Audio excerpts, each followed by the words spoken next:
নির্মম বর্বরচিত হত্যাকাণ্ড ঘটানো হয়েছে, সেটা তীব্র নিন্দা এবং তীব্র ক্ষোভ প্রকাশ করছি।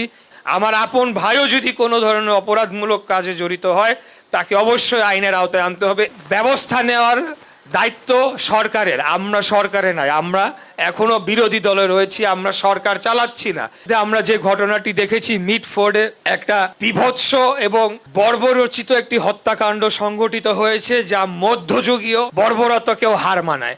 একজন মানুষ আরেকজন মানুষের উপরে কিভাবে এই ধরনের একটা অত্যাচার এবং দিন দুপুরে এইভাবে তাকে হত্যা করতে পারে, মানে সেটা আসলে আমাদেরকে, মানে একজন মানুষ যেই ধরনের নৃশংস বিভৎস কাজ করতে পারে, তার সাথে যত শত্রুতাই থাকুক না কেন, তার একটা বারের জন্য কি বুক কাঁপলো না, হাত কাঁপলো না যখন বারে বারে সে আঘাত করছে সেই ব্যক্তিকে? এটা দেখে আসলে আমাদের, মানে আমার নির্বাক হয়ে আমরা গিয়েছি যে কিভাবে একটা মানুষ এই কাজ করতে পারে। পরবর্তীতে আমরা দেখলাম যে আমাদের যুব দলের নাম সেখানে জড়িত করে বিভিন্নভাবে সেটাকে প্রচারণা চালানো হলো। ঘটনাটি ঘটলো বুধবার দিন, ভিডিওটি ভাইরাল করা হলো ইন্টারনেটে শুক্রবার দিন, এবং তারপরে এটা নিয়ে নানান আলোচনা করা হলো এবং সারা দেশে বিভিন্ন জায়গায় ছোট ছোট ভাবে আমাদের বিরুদ্ধে কুৎসা রটানোর মতো মিছিল করা হলো, বিভিন্ন ধরনের স্লোগান দেওয়া হলো। তো আমরা মনে করি এটা একটা পরিকল্পিত একটা ঘটনা হয়েছে।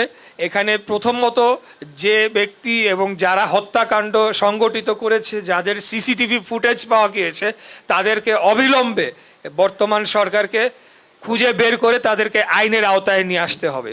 এটা সত্য যে 5 তারিখের পর থেকে বাংলাদেশ জাতীয়তাবাদী দলের কেউ অথবা আমাদের দলের নাম ভাঙিয়ে অনেকেই নানা ধরনের অপকর্ম, নানা ধরনের নির্যাতনমূলক, নানা ধরনের চাঁদাবাজি বলেন বা অপরাধমূলক কার্যক্রমে জড়িয়ে পড়েছে। এর বিরুদ্ধে আমাদেরকে জোরালো ভূমিকা নিতে হবে। বিশেষ করে আমরা যারা বিএনপির রাজনীতি করি এবং নেতৃত্বে যারা রয়েছি, আমাদেরকে কোনোভাবে এদেরকে প্রশ্রয় দেওয়া যাবে না।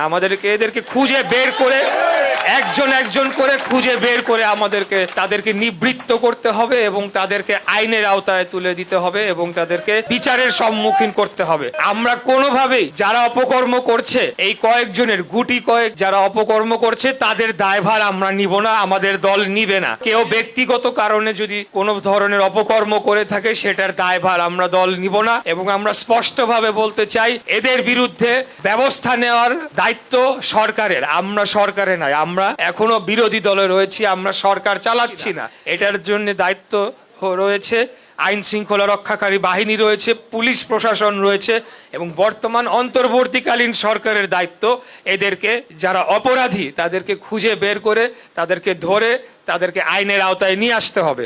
তারা